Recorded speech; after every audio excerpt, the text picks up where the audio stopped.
Recent events have understandably raised alarms, and it's crucial that your voices are heard. We're here to listen, document your concerns, and ensure that your questions are addressed by those responsible for your safety. I want to take a moment to recognize and thank the student organizations and leaders who made this event possible. We have a diverse group of young people who answered the call to give their fellow students a voice, and I'm truly grateful for their partnership. I don't want to massacre this name. Kacharo Cook II, president of the BSU. Ahanawa Phonics, good public education. Ali Opinion, Students for Disability Equity. Mina Vaughn, president of Deeds Not Words. Shayla Russell, president of the Peace and Humanity Project. Saron Ragasa, external coordinator for the Houston Org for Political Education, otherwise known as HOPE. Diego Arriaga, president of the SGA. And God Masboud, liaison for SJP. These student leaders represent a broad and diverse coalition on campus advocating for equity, justice, and student empowerment. Their dedication to ensuring their fellow students are heard is inspiring. And I deeply appreciate their collaboration in organizing this event that we did in less than a week. I also want to acknowledge and thank elected officials who have joined us tonight in support of this discussion. Constable Smokey Phillips, Jr., he's a Harris County Precinct 7 constable. I know I've spoken to Smokey about perhaps working with the University of Houston because it's in his jurisdiction, and I know he keeps me safe and other people in the neighborhood safe. So this is Smokey Phillips. I want to recognize District Attorney Sean Tier's office here. His Chief of Staff Lauren Byrne is here, if you'll stand, Ms. Byrne. And Assistant District Attorney Jennifer DuPont, she's the Chief of the Adult Sex Crimes Division, which what happened to the U of H student was absolutely an adult sex crime. And I think you have other staffers, but I just want to thank you for being here. You can stand, because y'all, they don't have to be here. Your presence and support demonstrate is shared. Is anyone here from Councilmember Carter's office? Stand up, please. So Councilmember Twyla Carter, she's at-large position, Houston City Council. So your presence and support demonstrate a shared commitment to prioritizing student safety, and I sincerely appreciate your involvement. Additionally, I want to extend our heartfelt gratitude to the Emancipation Park Conservancy. That's where you are right now. For those of you who don't know, it's Black History Month, and Black history is American history, and Emancipation Park is the first park in this state. It was where the free slaves came, and we found out 2 years late that we were free, in case you didn't know that. Because they accommodated us on a very short notice, and organizing this event within a week was no small feat, and we are deeply appreciative of their support. So special thanks to Ramon Manning and Jennifer Shipp for their efforts in making this happen. I would like to thank the University of Houston. They said they sent, and you can let me know if you're here, Eve Esch. Is she here yet? Well, let me be clear. The information that I received from you is getting taken back to the chancellors, and I'm going to take it back myself, and I'm going to let you know whether the chancellor receives it, just so you know. But she's supposed to be here, so we'll wait to see if she comes. And let's see. Furthermore, I want to express my gratitude to the media outlets that have diligently covered these critical issues, ensuring that student voices and safety concerns remain at the forefront of public discourse. Your commitment to reporting on these matters amplifies the urgency for action and accountability. I also want to thank the people that are tuning in live on my IG, because some people can't make it here. So here are the ground rules. So to ensure everyone feels comfortable sharing their thoughts, we have provided some cards for those who may prefer to submit their questions or comments in writing. If you're too busy or shy to speak, please feel free to write down your input on these cards. Additionally, by providing your contact information, you can sign up for our newsletter and stay informed about future updates and events. Now, here are the rules for tonight. Each student will have 3 minutes to speak, during which you may share your concerns on how the university should address safety issues. Tell us how you're living, and we will take that down. That will be what I take back to the chancellor and the U of H people. To help manage time, we will use visual cues. There's Derek back in the back. So you've got 3 minutes, but we got a 30-second warning, and we have a stop. And when the red card is displayed, so the 30-second warning is in yellow, the red card, the stop is in red. At this point, you will promptly finish your current sentence. If you continue beyond this, the microphone will be turned off. And we will move to the next speaker. So please be respectful of everyone's time to ensure that all voices are heard. Each student will be allowed to ask one question or comment. If time permits, we may allow second questions after everyone who wants to speak has been heard. This town hall is designed for students to speak while elected officials and university representatives listen. And this is not a platform for speeches from them. However, if students request a response from the University of Houston, we'll see if they're willing to address specific concerns, but I don't think that they are. That'll be a follow-up. Our goal tonight is to listen, document, and then send student concerns and questions to the university for response. From there, we will explore ways for the students to be active participants in the university's plan to improve safety. I want to recognize my staff. My district director, Cheryl Taylor, is somewhere. She's back there. She's the diva in the long shirt. And my legislative intern, he's my hobby fellow, is Ben. Ben, where are you? Ben is a former SGA president. We've got another intern, a T-lipper. Derek, where is he? He is a law student at Thurgood Marshall School of Law. And we have Adrian. Where's Adrian? He's my comms person. He's a student at the University of Texas. Do we have other people? Who else do we have? Say your name. Brianna. They came in from Austin. So my staff from Austin came to, do I have anyone else? Okay. So, thank you for being here. Who wants to start? Yes, ma'am. And I want for you guys to project and speak up. So who's got this timer right here?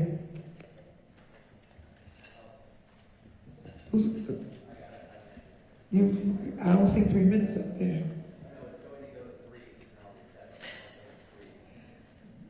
So is this not counting down? Oh, it's gonna start? Okay, can you tell me your name and just speak up? Yes, ma'am. My name is Ahanor Alapian. I wrote a lot more, but because we only have 3 minutes, I'm going to keep it brief. But despite record high funding, UHPD has failed to implement preventative safety measures that actually reduce crime. Students have a host of concerns regarding their safety, which UH administration has failed to address for years. The campus lighting project at UH is a perfect example of how administrative neglect has led to deficits in campus safety. The campus lighting project has been ongoing for several years, and despite boasting an $18 million investment, has only managed to deliver 34 new lights, 30 of which are in one lot. Poor lighting has been one of the most persistent safety concerns raised by students, yet the university's response has been slow, ineffective, and honestly insulting to the student body. Lighting is just one of the issues. Reliable transportation is a critical safety issue, especially for students traveling at night. The late night shuttle service, Cougar Rides, remains inaccessible for many students. The service does not operate between 2 a.m. to 7 p.m. or on Saturdays, leaving students vulnerable during late hours. It only stops at designated locations, forcing students to walk through unprotected areas. That, combined with an average wait time of 11 minutes and a platform that crashes and fails to display shuttle locations until they are one stop away, leaves students extremely vulnerable. The issues I have named are only some of the many concerns students have. What's saddening is that not only are these issues easy to fix, they have been brought up by students many times before. Unfortunately, it often feels as if there needs to be a catastrophe before there is meaningful action by university administration. I appreciate Dr. Couture's response, stating that the lighting project will be accelerated and a task force will be put together to provide input. I hope that they're going to follow through on these promises. I will say this, students should be the majority on the task force, and our voices and perspectives should be centered in these conversations with administrators present in an advisory role when needed. These meetings should be public so that the University of Houston student body can attend. Additionally, there needs to be transparency on how UHPD is spending its budget, how much goes to officer salaries versus technology versus non-policing safety measures such as Cougar rides. If the university truly cares about our safety, it must be proactive in crime prevention and commit to measurable improvements in infrastructure that comprehensively address students' concerns. And I hope that all my other fellow students will feel comfortable and in sharing their thoughts tonight. And yeah, that's all I have. Do any of you follow sports? You follow sports? You know what calling an audible is? Yes?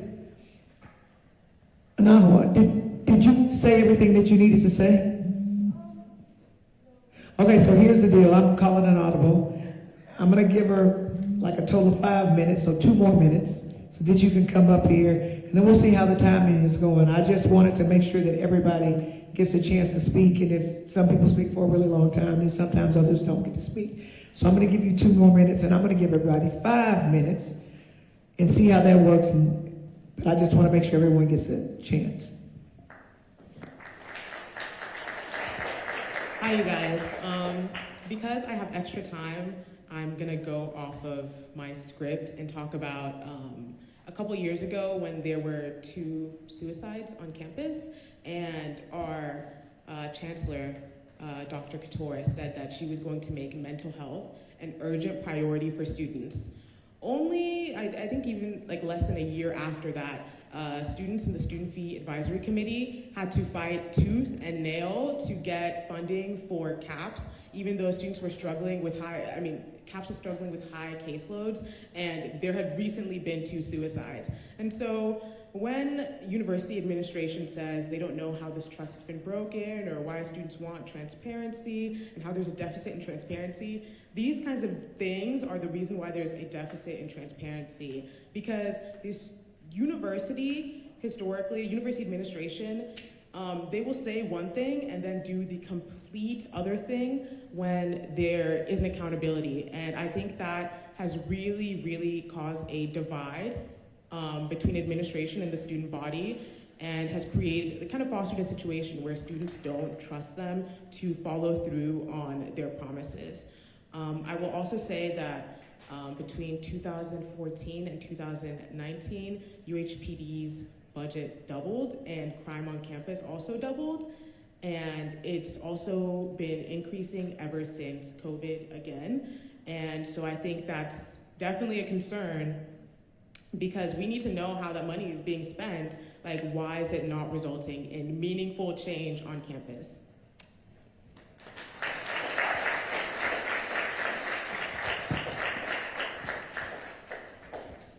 Thank you. And we are taking notes to take back to the administration. For those of you who are watching live, let me just say this. One of the reasons that I had, first of all, what's going on with these lights? Do we know what's going on with the lights? Okay. We'll try to do better. In any case, the reason that we had this emergency town hall, for those who are listening and who may not be here, because I'm certain the students know what's going on at the school. There was a knifepoint rape in the Welcome Center garage, and then she was robbed after that of a student, and then there was a gunpoint robbery, and there's scooter thefts. Seem like it's not a big deal, but you know how much scooters stole? Let somebody steal your scooter. See how upset you are. You know, iPhones are taken, they cost an arm and a leg. So kids shouldn't have to worry about that. And in any case, we've had another guest come in, the police chief. Y'all not call the police chief at TSU. What you call it? Whatever you want to call it. Well, and you eventually call police chief, but you guys are public safety or something. Department of Public Safety at the Texas Southern University. Thank you for being here. You don't have to be here because the problems are at the University of Houston, but we understand we're a community of interdependence. So I appreciate that. Applause. You know what? Let me see them. Okay, never mind. Who's next? Yes, ma'am, come up.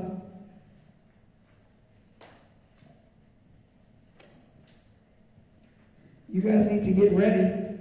I can't tell the administration what's going on if you don't tell me what's going on. And can you make sure you say your name and project, right? It's not quite. Are you on a shirt? Can I see you over the podium?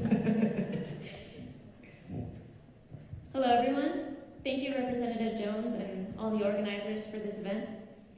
My name is Nicaine Diaz, and I stand before you as a student at the University of Houston. And we are here today because the integrity and safety of the student body are in jeopardy. The UHPD crime log shows that just this month, over a dozen cases of crime, including theft, burglary, trespassing, and sexual assault have been reported. These are not just statistics. These are real students, our classmates, our friends, with families who want to trust that they are safe while at our university. Imagine walking to a campus parking garage, thinking about coming home to your family, or maybe meeting up with a friend, only to be met with violence and sexual abuse. Tragically, the UH student who reported this crime on February 7th did not have to imagine. She lived it. I, like many of you, stand in solidarity with her and others who have been harmed on campus. As students, our focus should be on our education and the opportunities our campus provides, not on fearing for our safety, simply for walking across campus. We shouldn't wonder if we will make it back to our cars safely, whether a late night study session at the library could end in tragedy, or if it's safe to leave our dorm rooms just to use the restroom at night. Our peace of mind should never be compromised by fear, and our public safety should never be compromised by inaction. This has to stop now. How many more students must suffer the consequences due to lack of action by the people who have not only the power, but also the responsibility to keep us safe? How many more must endure being robbed, assaulted, or sexually abused before something is finally done? We do not want temporary solutions. We need sustained action. Safety measures must be consistent and reliable, not just reactions to moments of outrage. We deserve lasting protections, not quick fixes that will disappear once the uproar fades. The University of Houston has stated in official reports that they are increasing police presence, but in my personal experience, I have not seen it. Every day when I go to school and I walk back to my parking garage, I wonder if it might be me next. At the back of my mind, thoughts of whether I am in danger or if someone is following me linger. Like many others, I have grown to feel concerned, angry, and fearful.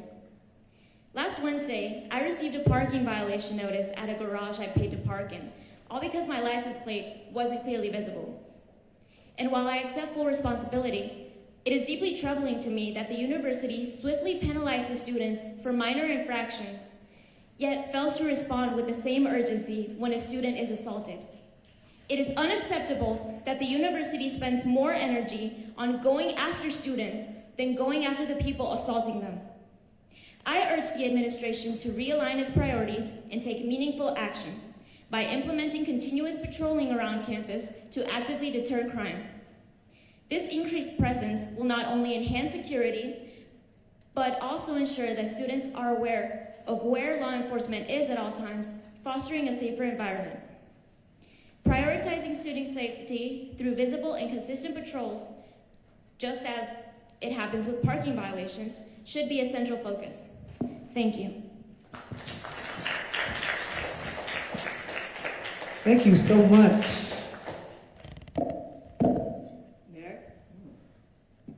Yes, ma'am. Come up. Make sure you tell everyone your name and project into the microphone. Okay, hi everyone. My name is Mina, and I'm the president of These Not Words at UH. And for all of you that haven't watched the interview with Renew and Fertitta, in the interview, he claims to be a realist who believes UH needs to make changes in terms of security. However, in the same sentence, he says, everyone knows what a big supporter I am of law enforcement being here. If he wants to be real, since our protest on the 12th, there have been 15 reported thefts and 3 more sexual assaults.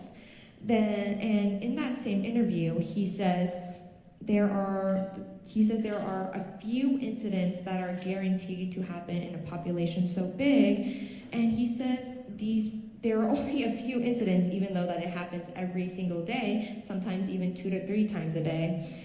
And their supposed enhanced security had very minimal effects on crime reduction, like I mentioned earlier, which brings me to my next point, where increasing the UHPD funding seems to be their answer when it's not.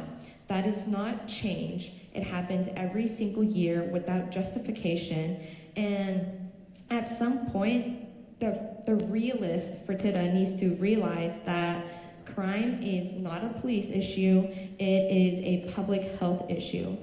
I need UH administration and a lot of people on campus to realize that people do not do crime for fun. It is an act of desperation whenever people experience poverty, they're unhoused, they have no access to health care, and they have inadequate education. And this was exacerbated by UH's gentrification. Today I don't want people to resort to racism or over-policing, but instead I want to hear more discussion about long-term community-based efforts that disrupt cycles of violence and facilitate compassion for UH students and people in the 3rd Ward. I know Hanoa already mentioned improving infrastructure and transportation services, but 2 more in particular that I am interested in are the free self-defense classes. Right now they are offered for free on a 2-week program, but after that, students have to go back to paying for them. I am asking UH administrations to pay for the self-defense classes that should be hosted very frequently. This used to be a thing before COVID, but after COVID, they removed it. They implemented an online program, which isn't very well maintained or kept up with. And another thing is that I also want to reform the reporting process and also excused absences and class exemption policy. Yes, it's true that crime might not be inevitable here, or crime is inevitable here, and students have to face it, but there should be a better support system for us. Survivors should be allowed excused absences from their class because, like everyone here knows, that dealing with trauma like that does not happen in a week. It affects students' grades, their assignments, and things like that. And while they're worrying about how they're paying for their court cases, lawyers, how they're going to make a police report and things like that, they also can't be worrying about doing their essay on a Friday night. And I also want their tuition to be refunded too, because not only are they not able to focus on class, they shouldn't be forced to pay thousands of dollars for an experience that was not their fault. And those are the 2 demands that pop up in my head, and I'm going to pass the microphone on to someone else. Thank you. So before you leave, I've got some questions, because you said those were two demands, but I heard more than 2. Oh, sorry. So let's make sure we're on the same page. Okay. So one thing you want is free self-defense classes. Is that accurate? My staff is writing this down, right? Yes. Okay. So one you want is free self-defense. Is that accurate? Yes, please. Another demand you have is if you're a victim of crime at the University of Houston, then there needs to be some mechanism to refund your tuition for that semester. Is that what you're asking? Yes. That's 2. I heard you say a whole bunch of stuff. Was there more than that? I'm going to pull up the Google Doc again. And I am kind of Speak, yes. Project. Let's project. So, yes, I did lie about 2 demands. I kind of added more. One of them was the free self-defense classes. The other one is reforming excused absences for students that experience crime, and also a class exemption policy that refunds the students' tuition. That's 3. Okay, that's awesome. That's great.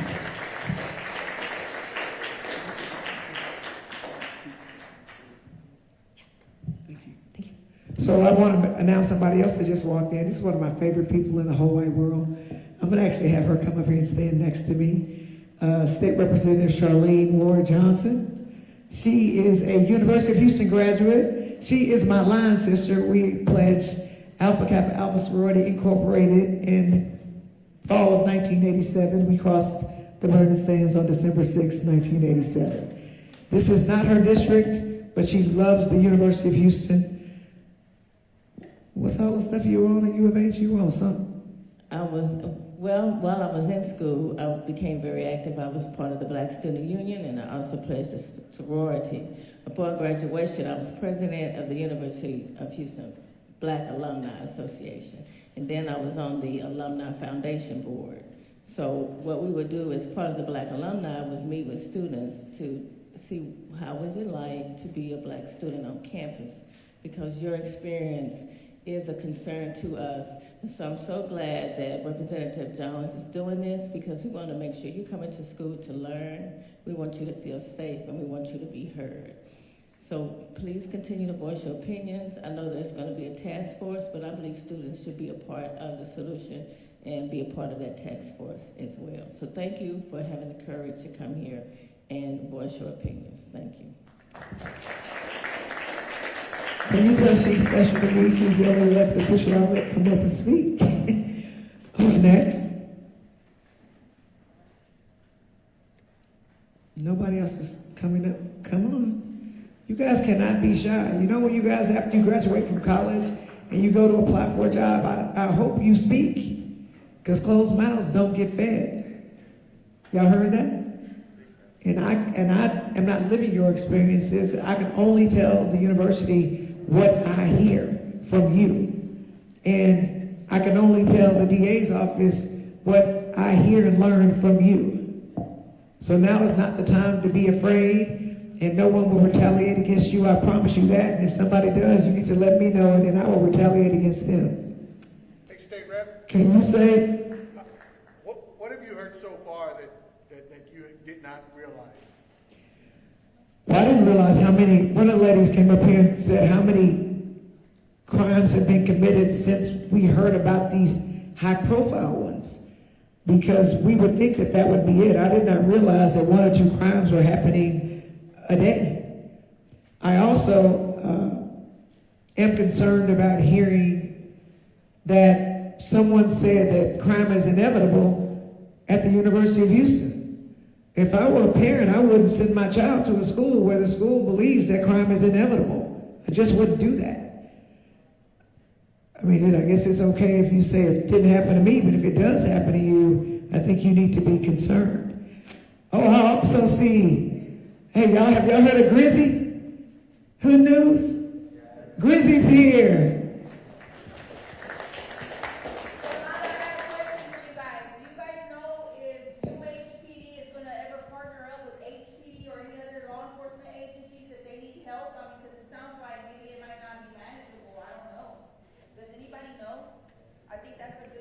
So that's one of the questions that we're going to ask. I know that the school did tell me that they are trying to work with outside law enforcement. I don't know if you were here when we first started, but we have Smokey Phillips here, who's an elected constable for Precinct 7. He's willing to work with the University of Houston. We also had the police chief of Texas Southern, and who's walking in back there. Wave so Grizzy can get you.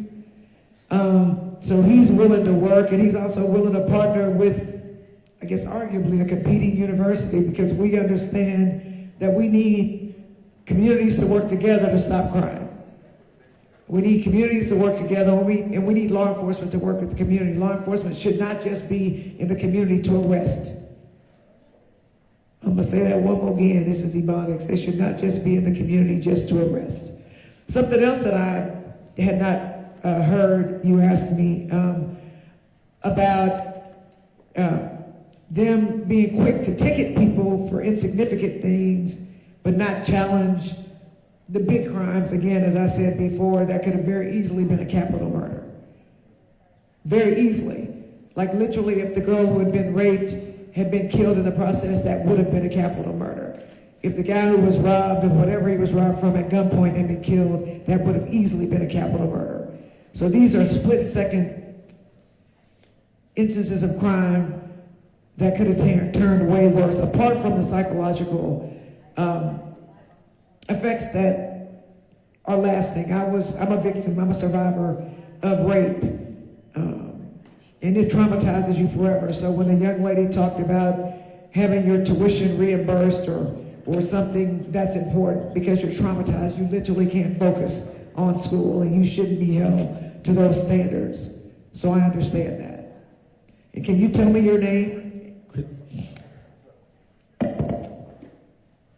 Hello everyone, my name is Christopher Hooper. Yesterday I participated in a student protest led by the SGA, and we actually stood at the Welcome Center garage for 15 minutes. And for 15 long minutes we tried to wrap our minds about what that student could have possibly went through during the committing of that sexual assault crime.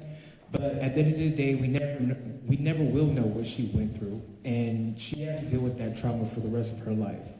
And the heavy burden falls on the university and on UHPD, because had UHPD been vigilant, that crime could have been intercepted, and it could have been avoided if UHPD was vigilant enough. But I think the overarching issues, one comes down to perception of security on the campus. For criminals to come in and rob students, I mean, the 2 scooter robberies, the students fled on foot, and they were not caught by UHPD. I've heard some instances where it's taken UHPD 30 minutes to come to the student who reports crime, and let alone catch the person. A student was talking about parking enforcement. I realized that within the past 2 weeks, I see a parking enforcement car more than I see a UHPD car. If you ask me what does UHPD uniform looks like, I don't know. I couldn't tell you. I never see them on campus. I only see them in their cars. And might I add, during that protest, a UHPD officer on an ATV was tracking us as we walked throughout the campus.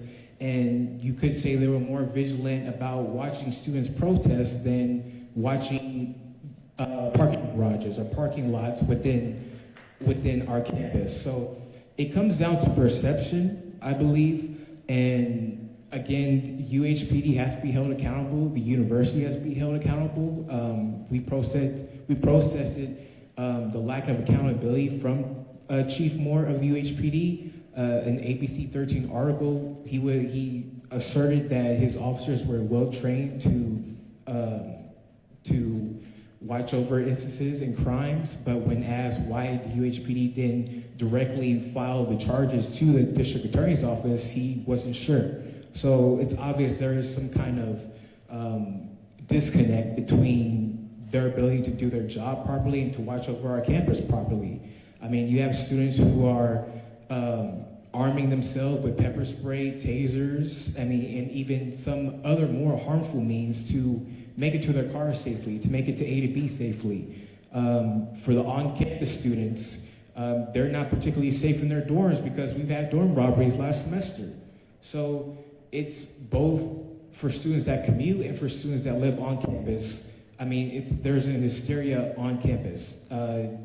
Within the past 2 weeks, we weren't sure whether another crime was going to be committed on campus because of just what could happen at any given night. And even now, and I think if you kept up with the crimes committed on campus, it happens in waves. It might die down during the spring semester, and then something happens within the fall, or within the winter break, or within the summer.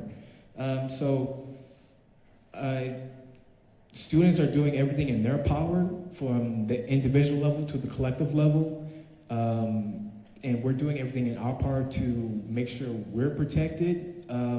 And I'm no longer hoping for the university to do something. I'm demanding for the university to do something, because as a student, I can't accept this anymore. I can't accept my classmates to have to say a prayer before they go to their cars.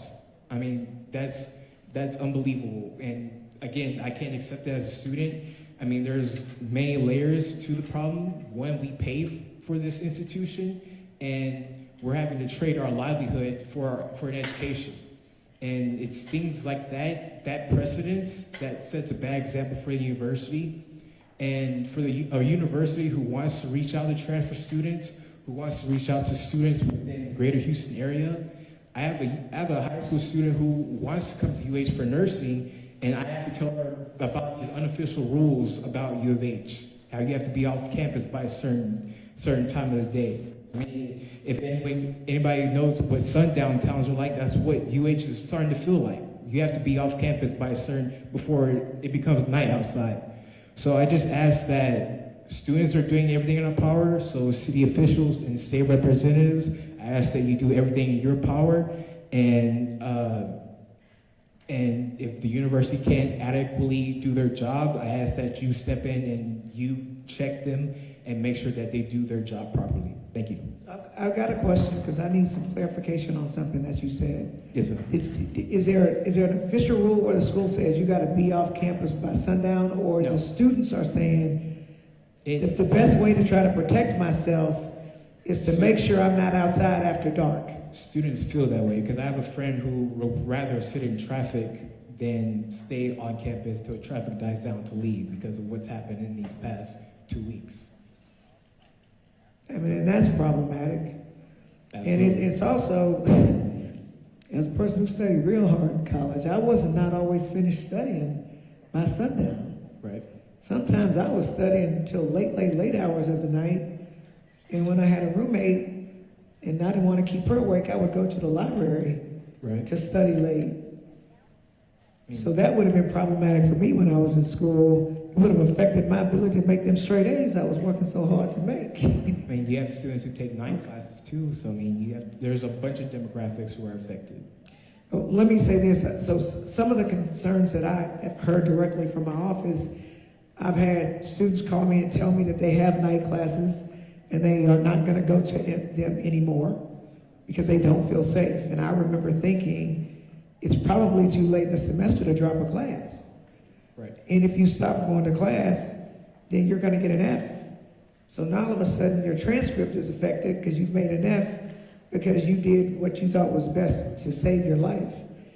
I've also had someone contact me and say, a parent, actually a mom, contacted my office and said she really thought she wanted her daughter to go to the University of Houston. It was her top choice, but she doesn't feel comfortable sending her daughter to the University of Houston anymore. And her daughter's a good student. I mean, not that I want U of H to only have good students, because all kind of people go to college, and some make good grades, and some don't make as good of grades. But we certainly don't want to be losing potential students because they don't feel safe or their parents don't feel safe. And I'll share some more stories about what people said to me directly, which caused me to have this town hall. Who's next? Yes, ma'am, come on.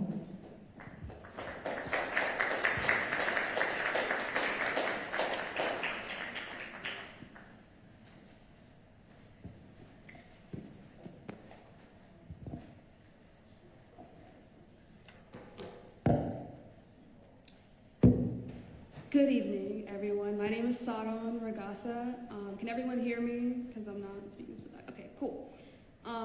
I am a student organizer with Hope. I've organized on campus pretty much my entire time being here. And the main thing that I kind of want to emphasize while I'm speaking up here is that we should not be taking the things that are happening right now as an opportunity to promote prejudice, promote anti-Blackness, and promote the increased surveillance of students on campus.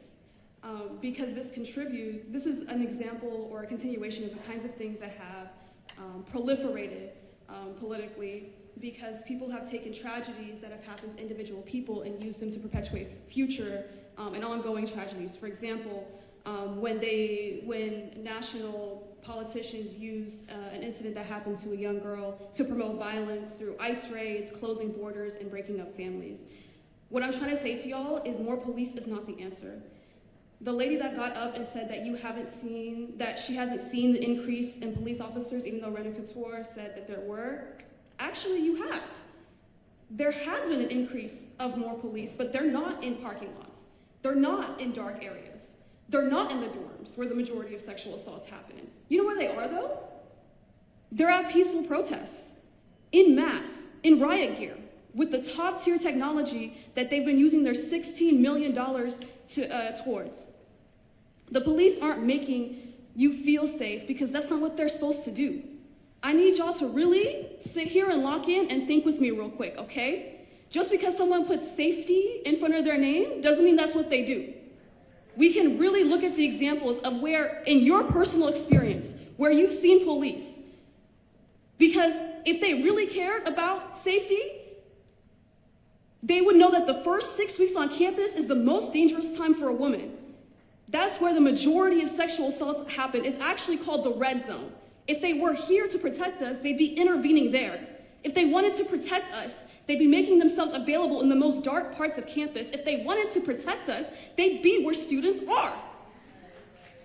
Instead, the last time I requested a ride from UHPD, because Cougar Rides was closed down, I got in, asked the driver how they were doing. They cut me off and just asked me where I was going. They sat in silence and didn't speak to me the entire ride. There are multiple examples all throughout Reddit online talking about how UHPD has been incompetent, has not cared about students, has been on their phones whenever they're supposed to be serving or supposed to be on the clock. And what I'm trying to say is that those of you who say that we need to maintain the image of safety to keep criminals off campus, who are you implicating? When y'all say online that we should build a fence around a public university, who are you all trying to keep out? The other day, or yesterday actually, I released an article about defunding UHPD, at least in part, because when you call for safety, the primary question that I'm thinking is safety for whom? On that article, and all over Reddit, all over Instagram, we have legitimate student leaders, RAs, people that are supposed to be protecting us, saying, I don't care that UHPD pulled a gun on a black student last year. I don't care that UH has had a racist history, has promoted the gentrification of Third Ward. I don't care that this history has happened. Oh, we need to keep these criminals off the streets. Oh, Third Ward is a bad neighborhood, it's a bad area.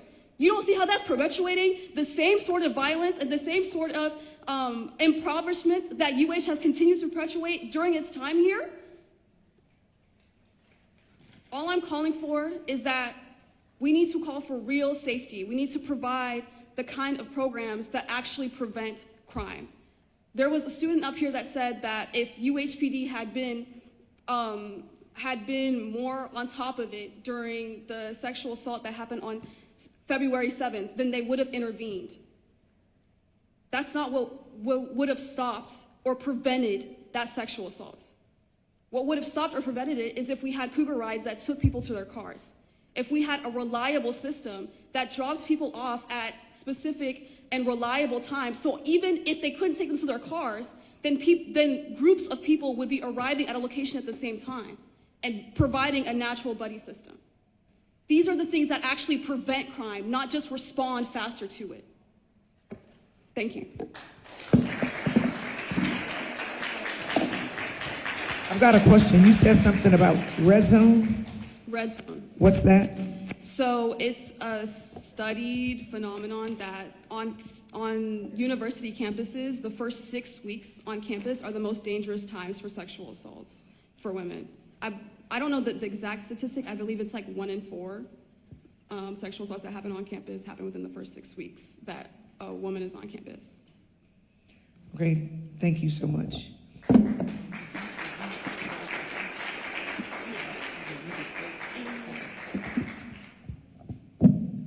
Oh, we have Councilmember Carolyn Shabazz. She is a councilwoman for District D, the District of Destination. And you are in District D right now.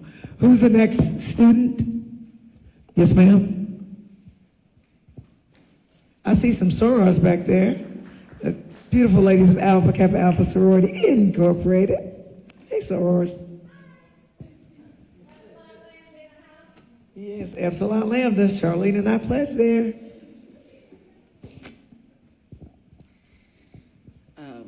Hello, my name is Arcadio De Castro. I'm a student organizer at UH. I work with Students for a Democratic Society. I just wanted to say, going off of what our last speaker was talking about, how a lot of police don't really help in these situations. I have a very personal connection with the events that have happened at UH because I have been sexually assaulted as well. Administration wants to increase police presence to seemingly deal with these issues, but in my experience, police have not helped at all. And I've been in a position where I felt like I've had to go to them, where I've had to talk about my experience. I went to my nearest police station. I talked about what had happened in every detail I could. They assured me that it was for an investigation. They assured me that if I went through everything, then it would help the perpetrator be sent to prison, prosecuted. I went through every detail. I went through what clothes I was wearing. I went through what position it happened in. I went through these memories again because I thought going through it just that one more time would be useful to somebody, that it would stop my abuser from hurting more people. And they said that they would follow up with the forensic interview. They said that they would follow up with me and to talk in more detail, and then after that, charges would be sent to the DA's office. I waited months for that phone call. I waited so many months while I had to still share a class with my abuser, and it never came. Harris County Police Department did nothing for my case. Charges were never filed because I don't think they ever made it to the DA's office. Just this experience, it made me not even trust what police can do anymore. It's not a matter of, for me, of funding or of putting them in the right place or of making sure that they do their jobs. If they didn't care, they just didn't care. Police didn't really do anything for me, but what came through for support was my community. What came through for support was my teachers, my families, my family and my friends. They offered the real and tangible support of keeping me safe, keeping my rapist away from me, making sure that I was recovering well. Eventually, I just because of the lack of response that I got from police, I had to give up. I knew that it wasn't serving me, and that my only guarantee in pursuing legal action was re-traumatization. The only guarantee was to be in a room, possibly for months on end, with my rapist for charges that might not even get filed, for a sentence that might not even be handed down. So I focused on the tangible and sometimes rocky process of recovery, and that was where I felt like I really shined through. So I feel that what should happen for UH is not a police and security-based response, because many SA victims know my experience, and for that reason do not want to go to police and do not see them as a trustworthy source of protection. So I'm going to echo what a lot of the other activists and organizers have said here, and say that we need to bring this back down to the community. We need to implement long-term community resources such as free self-defense, programs where people can escort others to their car, real resources so that people can recover from this. I've been stuttering a lot. I didn't have much prepared, but see. I'm hoping that sharing my experience here and and kind of echoing the demands of other organizers with my experience can help cause some real change. Thank you. Don't go anywhere. So the lawyer in me is kicking in. In my day job, I'm a lawyer. So this is the DA's office. This is the chief of staff to the DA, Sean Tier.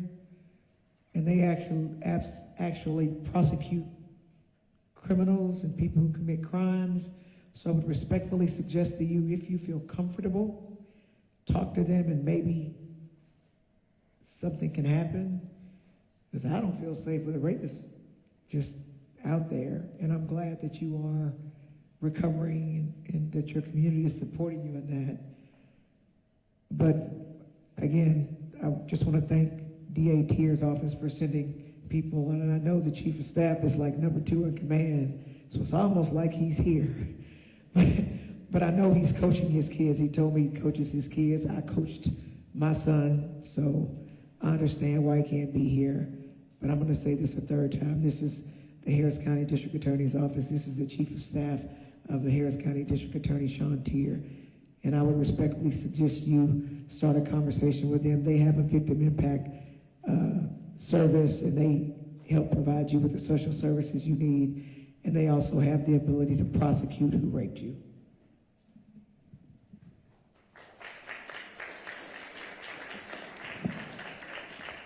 Anyone else? You can come up.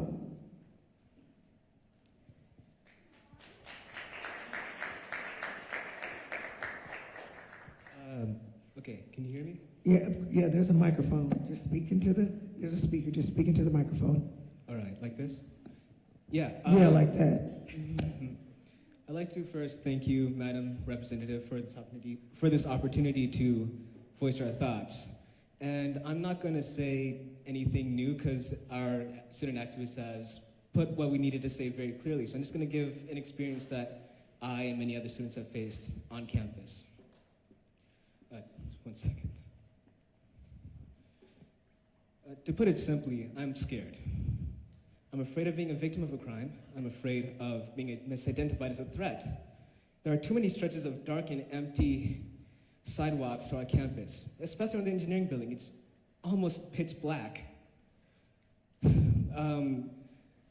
We have Cougar Ride, but a lot of us live outside of the boundaries of campus. I live just outside of campus, and my bus driver won't be able to take me there. So that means I have to walk another unnecessary dark path to get home. I've heard people say some absolutely vile and disgusting things about the Third Ward neighborhood, saying that you have to be careful around these hood rats and hoodlums, whatever the hell that means.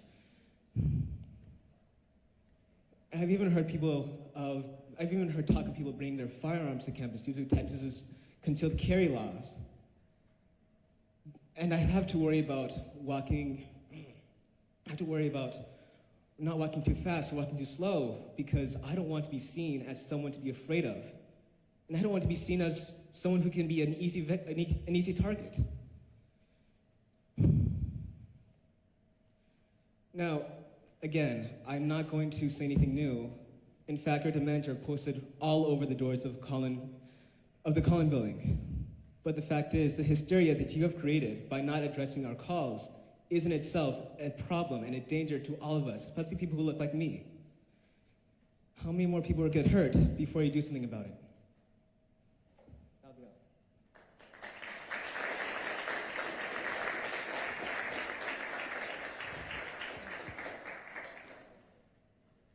Thank you. So I'm going to address something in a room that I keep hearing. I'm from Third Ward. I'm from the corner of Scott and McGowan. Third Ward is a district of destination. People want to live here. People are willing to pay a whole bunch of money to live here. And so to anyone who thinks that Third Ward is not safe, you are wrong. And Third Ward was here before the University of Houston got here. Let's be clear.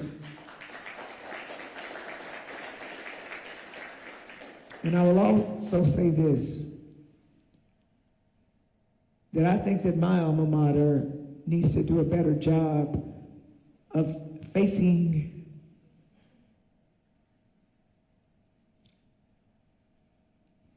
negative things that are going on at the campus, and don't just be in the media when we're winning sports championships.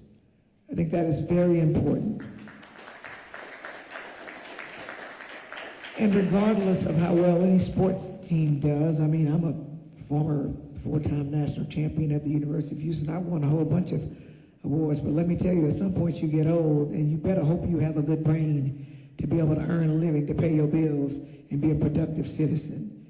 So my education at the University of Houston has carried me farther than my athletic ability at the University of Houston ever did. So I don't know if people from the University of Houston have shown up yet, but I will say this: if you can't listen to the regular students, I'm going to say this again, if you don't listen to the regular students, and if you label the students and the student groups based on what you think about them, that's just wrong. Those students from those organizations are paying tuition, and last I looked, tuition at the University of Houston was expensive.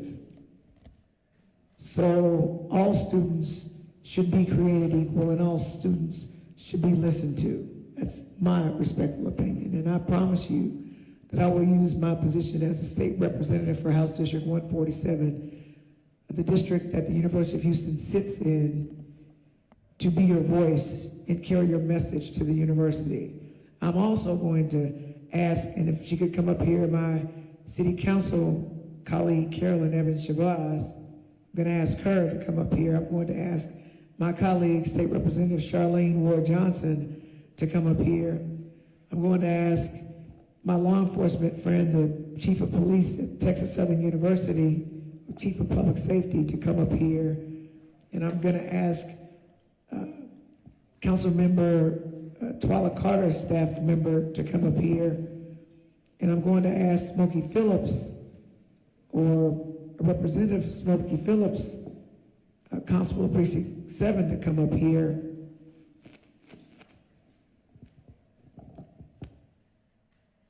And I'm going to say this: we are elected and some appointed to represent you. And police don't stop being, so the TSU police, they still police when they buy U of H. And the Constable Precinct 7 police are still police when they across the state. Councilmember Evans Shabazz represents the University of Houston for city stuff, which means she's over HPD. And Representative Ward Johnson has a voice too. People listen to us. We pay for DPS, and we also help fund universities, which means they need to listen to us too. And Councilmember Carter, so they overlook the HPD budget, and HPD patrols the University of Houston.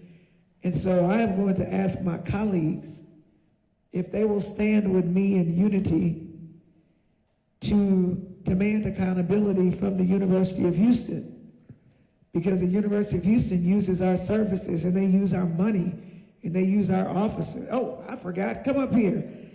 DA Tier, I'm sitting up there, you look at me dead in my face, and I totally forgot to bring you up here. And so we promise you that we will bring what you have to say to the school. And we promise you that we are going to report back to you if the school is receptive to what we say, or if they're not. And let me be clear, I did not have this town hall to bash the University of Houston. I had this town hall to find out what's going on at the University of Houston so that we could try to figure out how we can be a part of the solution and not sit or stand idly by and just be a part of the problem, because to remain silent in situations like this is to aid the oppressor, and in this instance, the criminal. So I just want for you to know, and I want for you to know that, and I want for you to look at us Because you need to know who's elected to represent you. So that when things don't go like you want, you have somebody to complain to, tag, we're it. So I want for each elected official to say the name of your elected official in a way that they can reach you to complain about something. My name is Clayton Britton, and I represent Councilmember Twyla Carter at large, position number 3, and I came tonight because we're passionate about public safety, and our intern here had a beautiful speech that she gave and voiced her opinion as well. I've got business cards and information in the back after we're done here if y'all would like to reach Councilmember Twyla Carter and address any of your concerns with her as well. So there are some people who aren't here and they can't get your business card. You got a phone number, you got an email, say it right there. And speak slowly so people can understand you, please. Our email address is @large3@houstontx.gov. @large3@houstontx.gov. Thank you. I'm going to save my line sister for last. Well, good evening. I am Councilmember Carolyn Evans Shabazz, the council member for District D, what I call the District of Destination.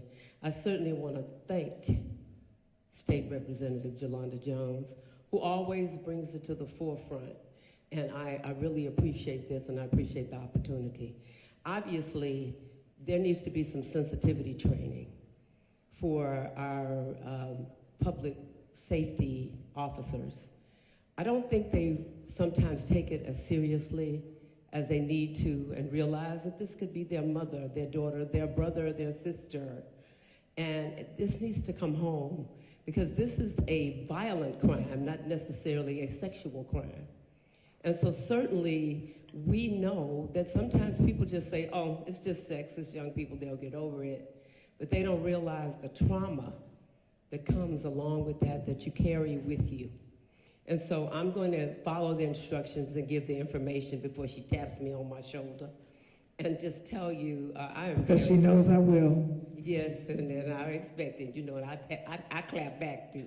But at anyway, I just want to say, you can go on the City of Houston website and you can reach me. That's very easy. Or you can do District D, like David, like destination, at houstontx.gov, G-O-V. Feel free to reach out. I'm very, very passionate about the community, period. I have always lived in 3rd Ward. I went to the Jack Yates High School. I probably took the hardest class of my life at the University of Houston. I graduated from Spelman College in Atlanta, which is also in an area where we have a lot of things going on. But you know all about traveling in pairs and all of that. Please don't go anywhere by yourselves. It's just too dangerous. And for any of people that think that these crimes don't occur all over Houston, then you really need to rethink it. But this is a vulnerable crowd, and we certainly want to protect you to the best of our ability. Carolyn Evans Shabazz, Councilmember District D, the District of Destination. Thank you. Thank you, Councilmember.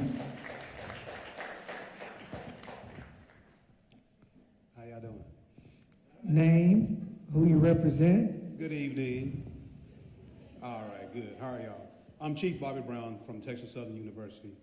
I'm just here to support you guys, you know, to the best of my ability, to let y'all know that we are here. You know, if you need someone to reach out to, Texas Southern is always there. You can reach us at 713-313-7000. That is my dispatch, and I promise you that someone's on duty at all times, and my officers will be there to help you if you need it. Thank Can you say the number one more time, please? 713-313-7000. Thank you. Y'all peep. I need for y'all to peep. The TSU police chief is here. I don't know if y'all, did y'all get that? Oh, okay. Next. Good evening. I'm Lieutenant Johnson Hall. I work for Constable James Smokey Phillips, Constable Precinct 7. We passed out a lot of some safety tips. My phone number is on that pamphlet for those that didn't get it. The phone number is 6602, that's our emergency dispatch. Precinct 7, we support the Texas Southern University Police Department. We also support UH-PD. Anytime that they call us, we're going to come and we're going to support. We support anyone that give us a call or we see a need, we step up to the plate. If you look around the room tonight, this place is covered outside. It's layered with Precinct 7 vehicles, Precinct 7 officers. So we're there to support whatever the issue is.